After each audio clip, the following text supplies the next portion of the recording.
میرے عزیزوں، ہمیں کون سی زندگی گزارنی چاہیے وہ آج ہی طے کر لو، آج ہی طے کر لو۔ میں ایک نوجوان کی بات کرتا ہوں جن کی زندگی تھی، آج آپ لوگ یہ سوچتے ہوں گے ہمارے ماں باپ ہیں، ہماری بیوی بچے ہیں، ہمارے بھی بہت سارے رشتہ دار ہیں، ساری چیزیں چھوڑ کر کے ہم کیسی زندگی گزاریں؟ آپ کون سی زندگی کی بات کر رہے ہیں؟ سنو، حضرت حنظلہ رضی اللہ تعالیٰ مدینہ طیبہ میں شادی ہوئی، آج کے دن دوپہر کے نکاح ہوا، اور شام کو اسی دن ایسا ہوا کہ مکہ کے مشرکین اور کفار نے مدینے پر حملہ کرنے کی ٹھان لی، اور پورا مجمع مکہ کا مدینہ طیبہ کی طرف آ گیا حملہ کرنے کے لیے۔ یہ جو جنگ احد ہوئی تھی، مدینے سے صرف 5 کلومیٹر دور وہ پڑاؤ ڈال کر کے رک گئے تھے۔ جس دن حضرت حنظلہ کی شادی ہوئی، اسی دن شادی ہوئی، نکاح ہوا ہے، اور مدینے کی حسین ترین ایک خوبصورت خاتون سے انہوں نے نکاح کیا تھا اور ان کے قریب کی تھی۔ اب وہ نکاح کے بعد جب اپنے گھر لے آئے تو اسی شام کو اللہ کے حبیب صلی اللہ تعالیٰ علیہ وسلم نے اپنے اعلان جنگ فرمایا کہ دیکھو مشرکین مکہ نے مدینے پر حملہ کرنے کا ارادہ کر لیا ہے۔ دیکھو وطن کی حفاظت تو میرے آقا نے اسی وقت صحابہ سے سکھایا، صحابہ کو سکھائے۔ جنگ حضور لڑنے کے لیے گئے نہیں تھے، مکہ والے آئے تھے مدینہ تباہ کرنے کے لیے۔ یہ تو ہمارے کردار ہے میرے عزیزوں، جو ہمارے وطن کی طرف آنکھ اٹھا کر کے بھی دیکھے۔ میرے آقا نے تو ہمیں جہاد کا حکم دیا، جہاد کا حکم دیا۔ تو یہ جنگ احد جو ہوئی تھی وہ مدینے کی خرابی کرنے کے لیے مکہ کے مشرکین آئے تھے۔ حضور نے صفوں کو ترتیب دینا شروع کیا، رات کے وقت سارے صحابہ کو بلایا، اس میں حضرت حنظلہ بھی۔ جب گئے وہاں مشورے چل رہے تھے، میرے آقا صلی اللہ علیہ وسلم سے قریب جا کر حضرت حنظلہ کہتے ہیں یا رسول اللہ صلی اللہ علیہ وسلم، آج ہی میری شادی ہوئی، آج ہی میری دلہن گھر پہ آئی، اگر آپ اجازت دے دیں تو آج میری پہلی رات ہے، میں اپنی دلہن کے ساتھ منا لوں۔ اللہ کے حبیب صلی اللہ علیہ وسلم نے فرمایا جا تجھے اجازت۔ انہوں نے کہا یا رسول اللہ آج پہلی رات گزاروں گا اور کل آپ کے ساتھ حاضر ہونے کی کوشش کروں گا۔ پہلی رات جب وہ گئے، اپنی شب عروسی ہے جس کو شب زفاف کہا جاتا ہے، حضرت حنظلہ رضی اللہ تعالیٰ اپنی اس نئی نویلی دلہن کے ساتھ شباشی فرما رہے ہیں۔ رات کا آخری پہر ہے میرے عزیز، ایک نوجوان زندگی کے لیے یہ سب سے حسین رات ہو سکتی ہے۔ جو لوگ عیاشی میں مصروف ہو کر سوچتے ہیں یہاں بڑی لذتوں کی زندگی ہے، لیکن ایک دولہے کے لیے اس کی پہلی رات کیا یہ لذتوں والی نہیں ہوتی؟ حضرت حنظلہ رات کے آخری پہر بے قراری سے بستر پہ اٹھتے ہیں اور اپنی شریک حیات، اپنی رفیق حیات، اپنی بیوی سے کہتے ہیں دیکھو مجھے آوازیں آ رہی ہیں رسول کریم صلی اللہ علیہ وسلم، میرے آقا صلی اللہ تعالیٰ علیہ وسلم نوجوان صحابہ کی صفیں لگا رہے ہیں، فجر کی نماز سے پہلے کی بات ہے، مجھے آوازیں آ رہی ہیں، جنگ کے طبل بج رہے ہیں، مجھے گھبراہٹ ہو رہی ہے، بے قراری ہو رہی ہے، میں زیادہ دیر تک تمہارے ساتھ بیٹھ نہیں سکتا، میں جانا چاہتا ہوں میرے مصطفیٰ کریم صلی اللہ علیہ وسلم کی صفوں میں شریک ہو جاؤں، تم کیا چاہتی ہو، کیا تمہاری اجازت ہے؟ اس نئی نویلی دلہن نے رونا دھونا نہیں شروع کیا بلکہ کہا ہے میرے سرتاج خدا حافظ، اللہ حافظ، آپ جائیں رسول کریم صلی اللہ علیہ وسلم کے ساتھ، اس لیے کہ ہمارا جینا مرنا انہی کی رضا کے لیے، اگر وہ راضی ہے تو زندگی ہے، آپ جائیں۔ کہا تجھے اس بات کا غم نہیں کہ میں وہاں پر قتل ہو جاؤں؟ اس بیوی نے مسکرا کر کے کہا غم کس بات کا، صحیح سلامت لوٹو گے تو ساری عورتوں میں فخر سے کہوں گی میں ایک غازی کی بیوی ہوں، اور اگر شہید ہو گئے تب بھی میں عورتوں میں فخر کروں گی کہ شہید کی بیوہ، مجھے اس بات کا غم نہیں ہوگا۔ اسی وقت فجر کی نماز سے پہلے حضرت حنظلہ کو رخصت کیا، وہ انہی کپڑوں میں شریک جنگ ہو گئے، جہاد میں تشریف لائے۔ اللہ کے حبیب صلی اللہ تعالیٰ علیہ وسلم احد کے میدان میں ہیں، اور یہ دوپہر کا وقت ہے جب گھمسان کی جنگ تھی، پہلے مسلمانوں کو فتح مبین حاصل ہوئی، اس کے بعد تھوڑی سی کچھ خطائیں تھیں، تفسیر میں آپ نے سنا ہوگا، جس کی وجہ سے کفار و مشرکین غلبہ پائے اور تقریباً 70 صحابہ جام شہادت نوش کر گئے تھے، 70 صحابہ کی جانیں گئی تھی، ان میں ایک صحابی حضرت حنظلہ بھی تھے جو پہلی رات کے دولہا تھے۔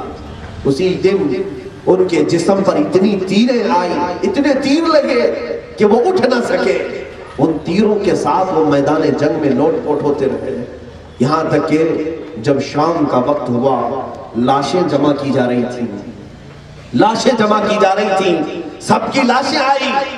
حضور پاک صلی اللہ تعالیٰ علیہ وسلم نے سب لاشوں پر نماز پڑھی، لیکن حضرت حنظلہ کی لاش وہاں پر کہیں نہیں مل رہی تھی، ان کا جسم نہیں تھا. صحابہ نے کہا حنظلہ کو شہید ہوتے ہوئے تو دیکھا ہے لیکن لاش کہاں ہے؟ حضور پاک صلی اللہ تعالیٰ علیہ وسلم نے آسمانوں کی طرف دیکھا، مسکرایا، پھر فرمایا کہ فلاں جگہ دیکھو ان کی لاش ہوگی. صحابہ گئے تو دیکھا ان کی لاش مبارک بالکل غسل کی ہوئی اور دھوئی ہوئی وہاں رکھی ہوئی تھی. صحابہ اٹھا کر کے لائے. ایک عظیم نوجوان، تف ہے ہماری جوانی پر، لعنت ہے اس جوانی پر جنہوں نے رات کے پوری تاریکیاں گناہوں کے اڈوں میں گزارے ہیں. اس عظیم نوجوان کی لاش کو جب لایا گیا میرے آقا صلی اللہ تعالیٰ علیہ وسلم کے پاس، صحابہ کھڑے تھے، پوچھا آقا یہ نہایا ہوا دکھ رہا ہے؟ حضور نے فرمایا ہاں، جیسے ہی یہ شہید ہوا اس کو اللہ کے فرشتے اوپر لے کر گئے، اسے اٹھا کر لے گئے اور اسے جنت کے پانی سے غسل کر کے واپس لائے. صحابہ نے پوچھا یا رسول اللہ، شہید کے لیے تو غسل بھی نہیں کفن بھی نہیں ہے، آپ ہی نے تو فرمایا. شہید کا مسئلہ کیا ہے جانتے ہیں آپ؟ جو شہید ہوتا ہے اس کے لیے کفن بھی نہیں ہے، غسل بھی نہیں. وہ جن کپڑوں میں شہید ہوا ہے انہی کپڑوں کے ساتھ اسے دفن کیا جاتا ہے. یہ اس کا اعزاز ہے، یہ اس کی عزت ہے. یہ ہم ہیں کہ ہمارے کپڑے اتار لیے جاتے ہیں، اس دنیا کے کپڑے پہن کے جاؤ. اس دنیا کے کپڑے نہیں، وہ قبر کی دنیا کے کپڑے الگ ہیں، نہا کر کے کفن پہن کے جاؤ، لیکن شہید کے لیے نہیں. اللہ نے اس کے لیے فرمایا ہے جو کپڑے تو وہاں پہنتا تھا وہی پہن کر میرے پاس آ جا، اس لیے کہ انہی کپڑوں میں وہ اللہ سے ملاقات کرنے کا. تو یہ حنظلہ کو کیسے غسل دیا گیا؟ صحابہ نے پوچھا جب شہید کو غسل نہیں تو فرشتوں نے غسل کیسے دیا ہے؟ میرے آقا صلی اللہ علیہ وسلم نے فرمایا اے میرے صحابہ، حنظلہ کو جو غسل دیا گیا ہے یہ موت کا غسل نہیں ہے، یہ جنابت کا غسل ہے. جاؤ اس کی بیوی سے پوچھ لینا، وہ تمہیں بتائے گی. ان کی بیوی سے پوچھا گیا تو کہا کہ یہ رات تو میرے ساتھ گزارے لیکن اتنی بے قراری تھی ان کی کہ ان کو نہانے کا تک وقت نہیں ملا اور شریک جہاد ہو گئے. سوچا کہ اس میں اگر وقت ضائع کروں تو کہیں رسول اللہ آگے نہ چلے جائیں، صحابہ کی صفیں مجھے چھوڑ کر نہ چلی جائیں. اسی حالت میں آئے اور شہید ہوئے، لیکن اللہ کے ملائکہ نے انہیں غسل جنابت عطا کیا ہے. میرے عزیزوں، یہ وہ عظیم نوجوان، ہمارے آج کے نوجوانوں میں کیا پوزیشن ہے آج دیکھیں. ہم رات تو پوری کسی کام کے لیے گزار سکتے ہیں لیکن میرے مولا کے لیے ایک لمحہ کھڑا ہونا ہمارے لیے دشوار ہے. جو ہمیں ماں کے پیٹ سے لے کر اب تک پال رہا ہے، ہمیں غیب سے وہ ہوائیں دے رہا ہے، ہمارے رزق کا پورا انتظام کیا ہے، لیکن آج ہماری زندگی اس کی نافرمانی. اس پوری زمین کو دیکھو، تم نے گواہ بنا رکھا ہے اس زمین کو اپنے گناہوں کے دھبوں سے. یہ زمین گواہی دے گی قیامت کے دن. یہ سارے دھبے جو ہم نے گناہ کے چھوڑے یہ قیامت کے دن بتائے گی مولا سے اے رب ذوالجلال میرے اس حصے کو اس نے گناہوں سے لال کیا، اس حصے پر بیٹھ کر کے یہ تماشے کرتا رہا، تیری نافرمانی کرتا رہا. دیکھنا آج اگر میری یہ باتیں آپ کے اوپر سے جا رہی ہوں، کل تمہاری اور میری ملاقات قیامت کے دن ہوگی تو فیصلہ ہو جائے گا. میرے عزیزوں، میں لفاظی کرنے کا عادی نہیں ہوں، میں دل سے کہہ رہا ہوں. میں ان بچوں کو آج بھی بلاتا ہوں، آج بھی بلا رہا ہوں. وقت ہے مولا تمہیں واپس لے لیں. تمہاری زندگی گزارنے کے وہ سلیقے نہیں ہیں، وہ طریقے نہیں ہیں جو تم نے بنا رکھے ہیں. کچھ کردار میں اتنی بلندیاں پیدا کرو کہ دنیا تمہارے نقش قدم پر چلنے میں فخر محسوس کرے، تمہارے نقش قدم پہ چلنے میں فخر محسوس کرے. دو اور نوجوان مجھے دکھتے ہیں تاریخ میں، دو اور نوجوان، ایک کا نام ہے محمد بن قاسم، دوسرے کا نام ہے طارق بن زیاد. دونوں کی عمر 17 سال اور 19 سال کے قریب ہے. 17 سال یہ ٹین ایج ہے، بھڑکتی ہوئی جوانی جس میں کوئی قابو میں نہیں ہوتا. لیکن ٹین ایجر وہ جانتے ہیں ان کو ماں باپ کی باتیں بری لگتی ہیں، نصیحت کرنے والے انہیں دشمن لگتے ہیں. سنو اسلام کا ٹین ایجر کیا ہوتا ہے، وہ اس طرح سے عیاشی میں اور بائک رائڈنگ میں مشہور اسلامی نوجوان نہیں ہے. ٹین ایجر کیا کرتے ہیں جانتے ہیں آپ؟ عرب کی سرزمین پر جب اموی خلافت کا زمانہ تھا، حجاج بن یوسف گورنر، اگرچہ وہ ظالم رہا ہو، اس زمانے میں ایک حال ایسا ہوا کہ سرندیپ یعنی سری لنکا کے قریب جو بادشاہ تھے، یہ ان کے تعلقات عربوں سے اچھے تھے. تو سرندیپ کا جو بادشاہ تھا وہ ایک پورے جہاز میں وہاں کے جو مسلمان تاجر تھے جو عرب سے آئے تھے جن کا انتقال ہوا تھا ان کی بیواؤں کو جہاز میں سوار کر کے عرب بھیج رہا تھا. اچھا بادشاہ تھا سری لنکا کا بادشاہ. یہ اس صدی کی بات کر رہا ہوں 90 ہجری کے قریب حضور صلی اللہ علیہ وسلم کی وفات کے 80 سال بعد یہ بادشاہ جہاز میں بیٹھا کر کے جو بیوہ عورتیں تھیں عربوں کی مسلمانوں کی انہیں بھیج رہا تھا. اور حج کا موسم آ گیا تھا تو جو عورتیں اور جو بچے ہوئے مسلمان تھے انہوں نے احرام بھی باندھ لیا تھا کہ ہم حج کے لیے جائیں. لیکن وہ کشتی بہک کر کے دریا یعنی سمندر میں بحر عرب میں راستہ بھٹک کر کے کراچی کا جو ساحل ہے دیبل کا ساحل اس کو کہا جاتا وہاں لگ گئی. وہاں پر ایک ظالم بادشاہ راجہ طاہر اس کی حکومت تھی.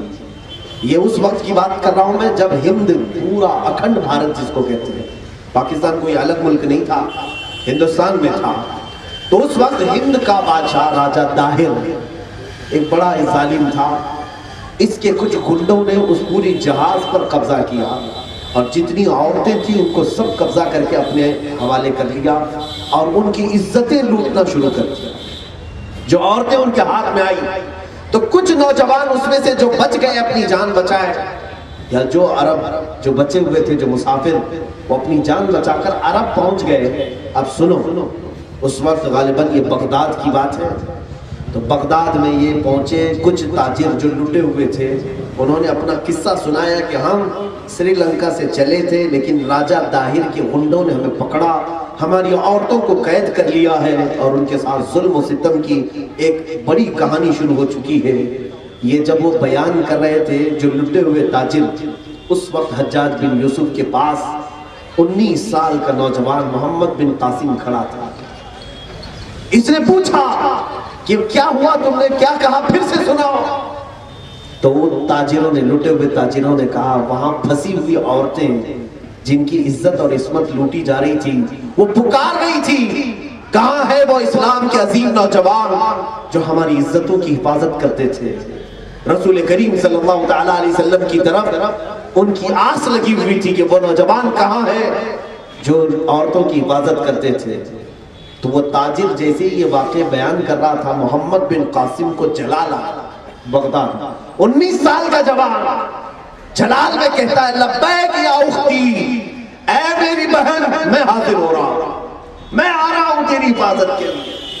اسی وقت شامی فوج 6000 سے 10,000 کے قریب لشکر لے کر کے محمد بن قاسم 19 سال کا جوان آیا ہندوستان میں. سب سے پہلا قافلہ 19 سال کے سپہ سالار کے ساتھ ہندوستان میں آیا ہے.